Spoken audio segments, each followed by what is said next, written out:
అసలేంటండి ఆ కామెంట్స్ ఒకటి తర్వాత ఒకటి, ఒకటి తర్వాత ఒకటి పెడతానే ఉన్నారు. సర్లే అని ఊరుకుంటా ఉంటే, మీరు అలా కామెంట్స్ పెట్టడం వల్ల నేను ఇవాళ ఈ కూర చేసుకోవాల్సొచ్చింది. మా ఇంట్లో వాళ్ళకి పప్పు లేనిదే ముద్ద దిగదు.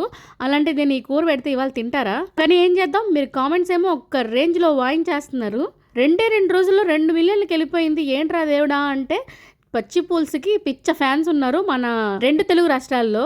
ఒక్కటే మని పచ్చి పులుసు, రాగి సంగటి. పచ్చి పులుసు, రాగి సంగటి. సంగటిలోకి పచ్చి పులుసు అయితే చాలా బావుంటుంది. ఎండు చేప అయితే ఇంకా బావుంటుంది. దాన్ని కాలిస్తే ఇంకా బావుంటుంది. వంకాయ కాల్చి కలిపితే ఇంకా బావుంటుందని చెప్పేసి రోజుకొక 100 మెసేజ్‌ల పైనే వచ్చేస్తున్నాయి. మీరు పచ్చి పులుసుని ఆ విధంగా వర్ణిస్తుంటే మాకు నోరు ఊరకుండా ఎలా ఉంటది చెప్పండి.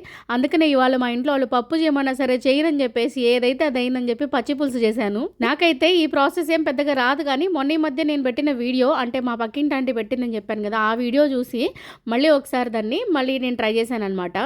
నాకు రాని కొత్త వంటలు నేను ట్రై చేయను. ఎందుకంటే ఆ రోజు ఫట్ అయిందంటే ఇంట్లో వాళ్ళకి ఏం పెట్టాలని చెప్పేసి భయం అనమాట. నేను చేయగలను, ఇది చేస్తే ఇలా చేస్తే బాగుంటుంది అని నాకు ఫుల్ కాన్ఫిడెన్స్ ఉంటేనే నేను ఒక రెసిపీ చేస్తాను. ఇదైతే నాకు అసలు రాదు. అందుకనే నేను పెట్టిన షార్ట్ వీడియో ఉంది కదా, ఆంటీ చేసింది, పక్కింటి ఆంటీ చేసింది, ఆ వీడియో ఒకసారి చూసి రెఫరెన్స్కి మళ్ళీ దీన్ని చేశానమాట. ముందైతే చింతపండుని నానబెట్టేసి దాంట్లోకి ఎర్రగడ్డ, తెల్లగడ్డ, కొత్తిమీర, కరివేపాకు వేసి కాల్చిన ఎండుమిర్చిని వేసి కలుపుకోవాలి. అంటే నలిపేయాలి. మన దగ్గర బొగ్గులు లేవు కదా, ఏం చేయాలి, అందుకని గ్రిల్ స్టాండ్ ఉంది కదా, స్టాండ్ మీద ఎండుమిర్చి కాల్చేసాను. అలా ఎండుమిర్చి స్టాండ్ మీద పెట్టానో లేదో ఘాటుకి దగ్గొచ్చేసింది. చిన్నపిల్లలు ఉంటే కొంచెం పక్క రూమ్లోకి పంపించి మరి ట్రై చేయండి మీరు ఎవరైనా ట్రై చేసే పని అయితే. నేనైతే ముందే ఎక్స్పెక్టెడ్ ఘాటు వస్తుందని. ఎందుకంటే మన ఇంట్లో పెద్దోళ్ళు ఎవరైనా ఉంటే ఎండుమిర్చితోటి దిష్టి తీస్తారు. కల్లుప్పు ఎండుమిర్చితోటి దిష్టి తీస్తారు. మీకు ఐడియా ఉంటే మీ ఇంట్లో పెద్దోళ్ళు ఎవరైనా చేసుంటే అప్పుడు చాలా ఘాటు వస్తుంది పొయ్యిలో నిప్పుల మీద వేసినప్పుడు. అది నాకు ఐడియా ఉంది కాబట్టి ఇప్పుడు ఎలాగో పోగొస్తుందని నేను ముందుగానే పిల్లల్ని లోపలికి పంపించి అప్పుడు కాల్చాను.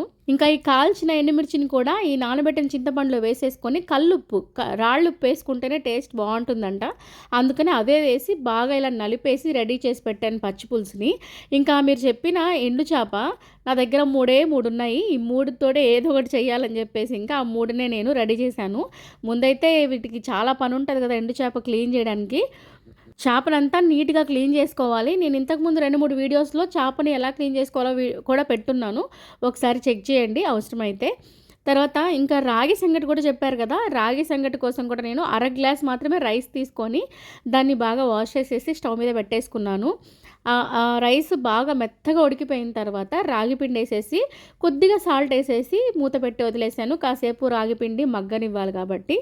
రాగి పిండి బాగా మగ్గిపోయిన తర్వాత ఇలా బాగా కలిపేసుకుంటూ రాగిపిండి అంతా రైస్లోకి మిక్స్ అయ్యేలాగా బాగా మిక్స్ చేసేసుకోవాలి.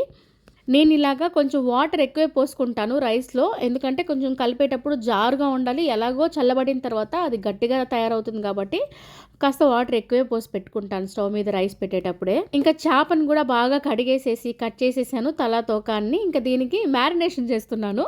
పసుపు, ఉప్పు, కారం వేసేసి కొద్దిగా 1 స్పూన్ ఆయిల్ వేసి బాగా పట్టించేసేసి ఉప్పు కారాలు ఇంకా దీన్ని వేయించుకోవడమే.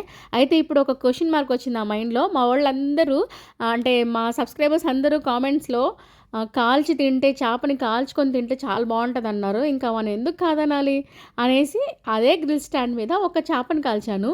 ఇది కూడా ఎప్పుడు తినలేదు, ఫస్ట్ టైం అనమాట ఇలాంటి ప్రయత్నాలు. ఈ ఫ్లేమ్ మీద కాల్చకూడదు, కాలిస్తే మంచిది కాదు హెల్త్కి అని కామెంట్స్ పెడతారేమో, తప్పలేదు. ఒకసారన్నా మన వాళ్ళు చెప్పినట్టు ఎలా ఉంటుందో చూద్దాం, కాల్చుకొని తింటే అని చెప్పేసి కాల్చాను. మిగిలిన 2 మాత్రం ఆయిల్లోనే వేయించుకున్నాను. చూసారా ఎర్రెర్రగా క్రిస్పీగా భలే కనిపిస్తున్నాయి కదా. నాకైతే ఇలాంటివి పచ్చడిలోకి చాలా ఇష్టము.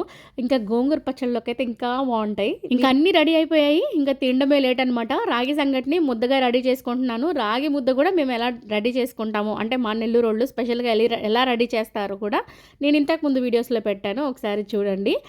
రెడీ చేసుకున్న రాగి సంగటికి పచ్చి పులుసు వేసుకొని ఎండు చేప వేసుకొని తింటే ఉంది కదా, తిన్న వాళ్ళు ఎవరైనా సరే అద్భుత అనాల్సిందే. మీరైతే మీతో నెల్లూరు అమ్మాయిని సబ్స్క్రైబ్ చేసి పెట్టుకోండి ఇలాంటి మంచి మంచి వీడియోస్ కోసం.